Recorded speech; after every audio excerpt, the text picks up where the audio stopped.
Maybe, Min, you should open when we go live. Oh, we are live. Day 66. This is not advice. Next time.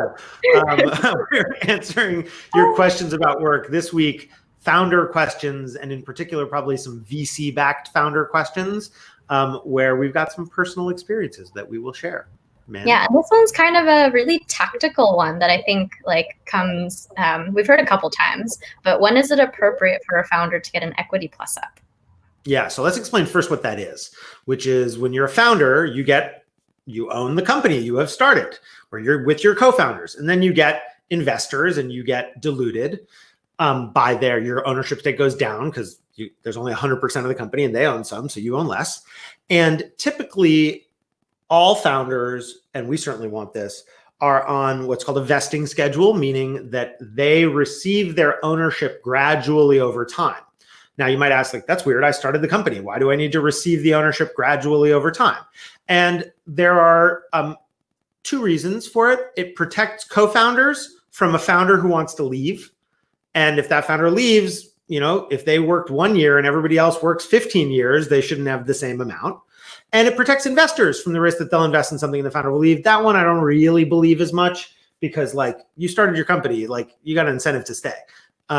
If you're thinking about leaving because your vesting is up, you have worse problems.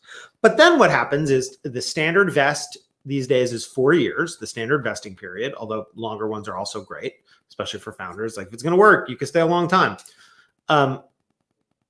What happens if you're at 4 years and 2 months and you've raised a few rounds of funding and you have 25%?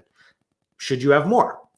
And the short answer is, my view is, from my own experience, which is you often get paid what you ask to get paid. And I've had many times in my life where I stupidly realized that if only I'd put up my hand and said, hey, I think I deserve more, I could have been paid more, and in some cases much more.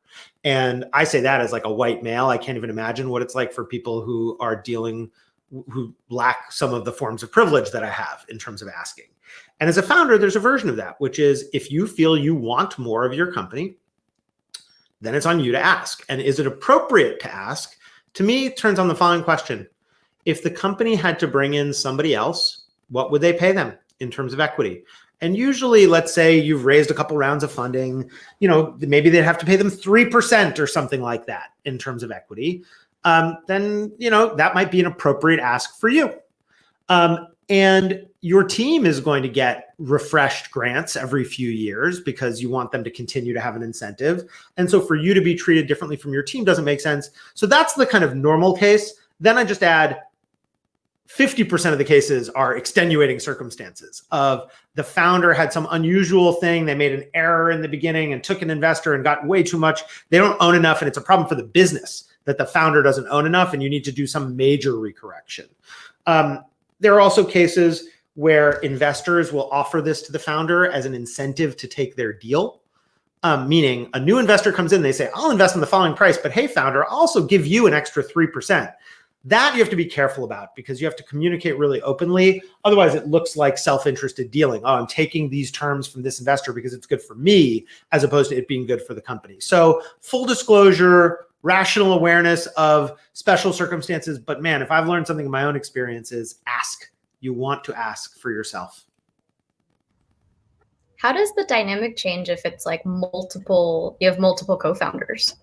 It's the same. It's a great question. I think that one of the weird things that can happen with startups is you oftentimes have equal co-founders, and then one of them ends up contributing significantly more or significantly less, and the others kind of know it.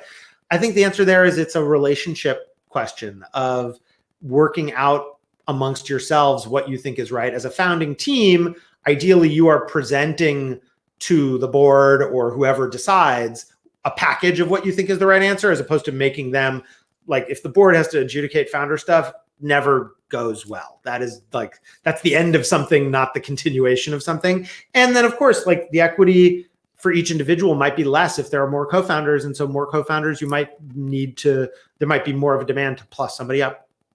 That's one of the ways. I don't know. What are you thinking of, Min, that happens?